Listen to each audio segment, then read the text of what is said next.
Good morning student. आज का हमारा टॉपिक है नवीन लोक प्रशासन। लोक प्रशासन में आधुनिक विकास अथवा नवाचार से अभिप्राय है किसी भी प्रचलित व्यवस्था में नवीन तथ्यों और विधियों को लागू करना।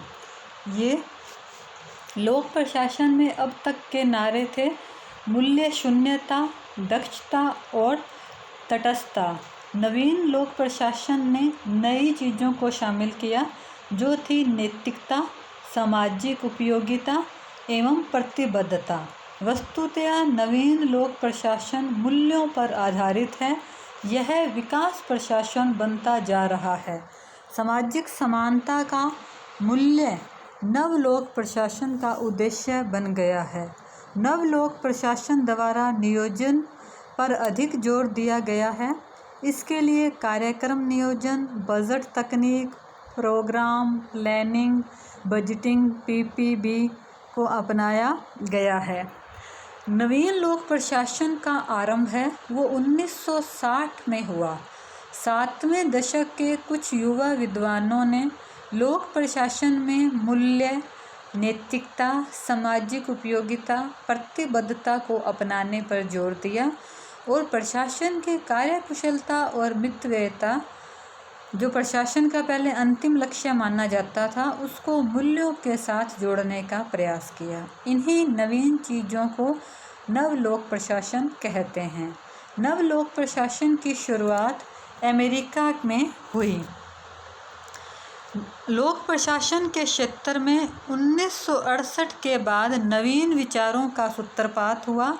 इन्हीं नवीन विचारों को नवीन लोक प्रशासन की संज्ञा दी गई। 1971 में फ्रैंक मेरिनी द्वारा संपादित पुस्तक नवीन लोक प्रशासन मिन्नो बुक रिवेक्शन के प्रकाशन के साथ ही यह नवीन लोक प्रशासन को मान्यता मिल गई।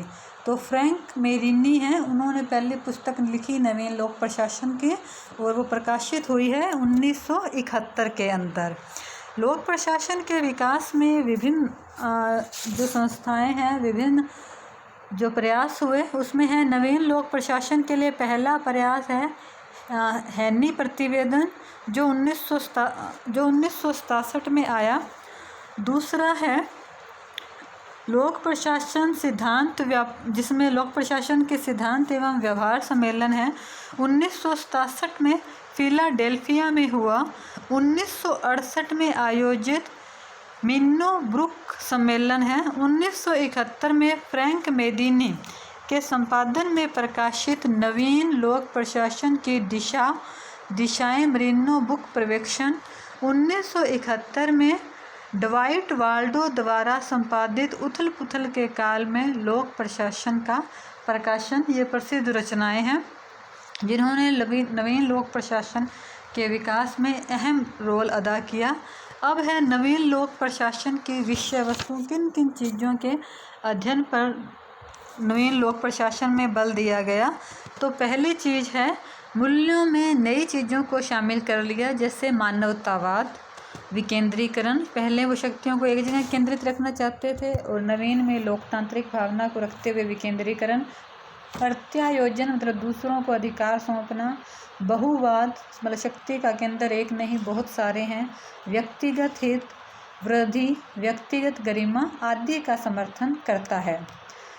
वह इस मत को अस्वीकार करता है कि प्रशासन मूल्यों के प्रति तटस्थ होता है।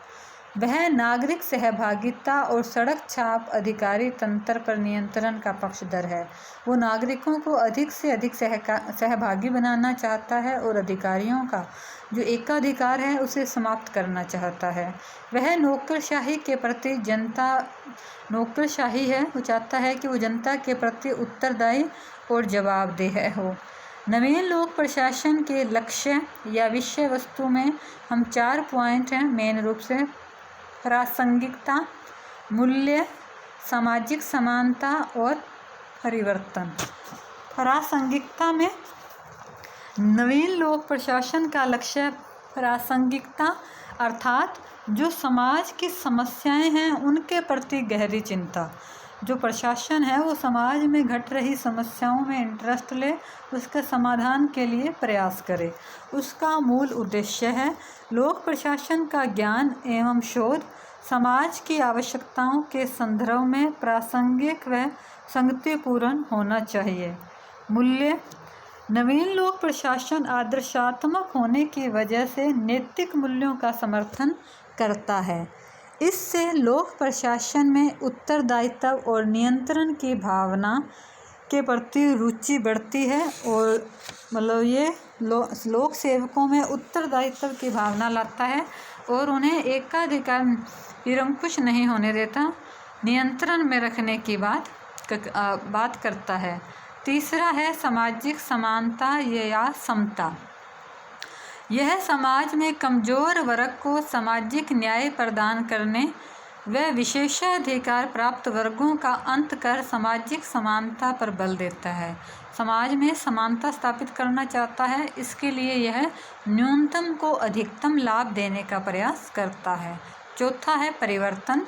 यह समाज में यथास्थितिवाद, शोषण, सामाजिक व आर्थिक विषमता को समाप्त कर नए समाज की स्थापना करना चाहता है। नवीन लोक प्रशासन आचार शास्त्र, मूल्य, अभिनय, परिवर्तन और सामाजिक समानता पर बल देने वाली एक नई प्रक्रिया है। अब हम देखेंगे नवीन लोक प्रशासन की विशेषताएं। नवीन लोक प्रशासन की विशेषताओं में पहले विशेषता है वह बदलते हुए पर्यावरण के अनुसार प्रशासनिक संगठनों में सुस्पष्ट मानकों का निर्धारण करना चाहता है ताकि प्रशासनिक कार्यक्रम की प्रासंगिकता को सुनिश्चित किया जा सके। यह सामाजिक, राजनीतिक, आर्थिक, तकनीकी परिवेश है जो हमारे आसपास का, उसमें फटाफट चेंज आ रहे हैं। अतः जो प्रशासन है उसके संगठनों को भी एक स्पष्ट मानदंड का विकास करना चाहिए, उस चेंज के हिसाब से प्रशासन को भी चेंज लाने चाहिए जिससे उसके कार्य व निर्णयों की प्रभावशीलता और प्रासंगिकता है वो बदलते हुए समय में भी कायम रहे। प्रशासन की निर्णय प्रक्रिया में अधिकतम जन भागीदारी सुनिश्चित हो। तो ये कह रहे हैं कि प्रशासन में नागरिकों को ज़्यादा से ज़्यादा भागीदार होना चाहिए और नवीन लोक प्रशासन निर्णय निर्माण में जनप्रतिनिधित्व पर बल देता, जनता की सहभागिता हो। उसके बाद ये कह रहा है प्रशासनिक संरचना में सुधार को अपनाना चाहिए। संगठनात्मक संरचना के प्रति एक गतिशील दृष्टिकोण अपनाने की आवश्यकता है। पद सोपान क्रम की आपूर्ति बहुत अधिक बल देने से प्रशासनिक निष्पादन में ऐसी कठिनाइयां उत्पन्न होती हैं जो तेजी से बदलते परिवेश में उसे प्रासंगिक और क्षमता से दूर ले जाती है। अतः वैकल्पिक संरचना का प्रयोग किया जाना चाहिए। ये कह रहे हैं कि जैसे लोक प्रशासन के जो लाल फीताशाही है उसको कंट्रोल करने के लिए प्रयास किए जाने चाहिए, उसकी संरचना में सुधार करना चाहिए। लोक प्रशासकों को राजनीतिक तटस्थता के आधार पर कार्य करना चाहिए, लेकिन सामाजिक विकास के कार्यक्रमों के क्रियान्वयन में तटस्थता के स्थान पर सक्रियता दिखाई जानी चाहिए। जो प्रशासक हैं उनका किसी राजनीतिक दल के प्रति झुकाव या नहीं होना चाहिए, उन्हें जनहित में निष्पक्ष रूप से कार्य करना चाहिए। जटिल एवं बढ़ते दायित्वों की अनुपूर्ति के लिए आधुनिक प्रबंधन तकनीकों को अपनाना चाहिए। अर्थात सरकार है वो जिसे वर्तमान में अत्यधिक जटिल व अनगणित कार्य करने पड़ते हैं सरकार को, प्रशासनिक अधिकारियों को, तो उसके लिए आधुनिक प्रबंधात्मक क्रियाविधि तकनीकों व प्रौद्योगिकियों को अपनाया जाना चाहिए। प्रशासन जनता के प्रति ग्राहकों उन्मुखी दृष्टिकोण रखे और संवेदनशील व्यवहार करे। अर्थात प्रशासक है वो खुद को स्वामी ना समझे वरन आम जनता को ग्राहक समझ के, जैसे एक दुकानदार ग्राहक को लुभाने के लिए 100 तरह के प्रयास करता है भी वो असंतुष्ट ना हो, उसी तरह से प्रशासन को जनता के लिए कार्य करने चाहिए। अब है नवीन लोक प्रशासन की आलोचनाएं भी की जाती हैं, तो इसकी आलोचना किस आधार पर की जाती है। पहला है राजसत्तावादी दर्शन। यह राजनीति और लोकतांत्रिक संस्थाओं के कार्य क्षेत्र में अतिक्रमण करता है, क्योंकि ये बहुत ज़्यादा लोक सेवकों का काम बढ़ा रहा है और जिससे ज़्यादा कार्य बढ़ने से अराजकतावादी दर्शन हो सकता है। यह आदर्शवादी और लक्ष्य उन्मुखी विचारधारा है, लेकिन लक्ष्यों की प्राप्ति के साधनों पर इसमें कुछ भी नहीं कहा गया। मतलब ये लक्ष्य तो कर रहा है, मतलब डिसाइड भी ये लक्ष्य प्राप्त करने हैं, मानवता है, विकेंद्रीकरण है, सामाजिक परिवर्तन है, समानता है, लेकिन उनको लाएंगे कैसे, क्या क्या चेंजिंग करिए, क्या उसके लिए प्रोसेस हो, वो कुछ नहीं बता रहा। यह अनुभाविक दृष्टिकोण सिद्धांत, तकनीक, कौशल की उपेक्षा करता है। ये जो अनुभव एक्सपीरियंस जो दृष्टिकोण है उसकी अपेक्षा कर रहा है। नवीन लोक प्रशासन में कुछ कमियां हैं, उसके बावजूद भी यह अपना महत्व बनाता जा रहा है। इसने अपनी नवीन पहचान बनाई है, क्योंकि यह सामाजिक उपदेयता की दृष्टि से मूल्यांकन शुरू किया गया है और लोक प्रशासन को संगठन के स्थान पर सामाजिक संस्था के रूप में स्थापित करने का प्रयास कर रहा है। एक सोशल प्रोग्राम के रूप में कर रहा है जिसमें हर व्यक्ति भाग ले सकता है। इसमें लोक प्रशासन की विषय वस्तु को व्यापकता दी है। लोक प्रशासन में मूल्य और नैतिकता को भी समाहित किया है। नवीन लोक प्रशासन वर्तमान में कई दृष्टिकोणों में उपयोगी है, जैसे तीसरे विश्व के देशों में औपनिवेशवाद मानसिकता वाले प्रशासन में संवेदनशीलता और जन उन्मुखी नवाचार सृजनात्मकता सुनिश्चित करने के लिए नवीन लोक प्रशासन की आवश्यकता है। मतलब वो नए नए से स्वतंत्र हुए हैं तो उनका जो प्रशासनिक सिस्टम है वो अभी भी जनता के शोषण की भावना रखता है, तो उनमें अधिकारियों में यह संवेदनशीलता मतलब लाता है।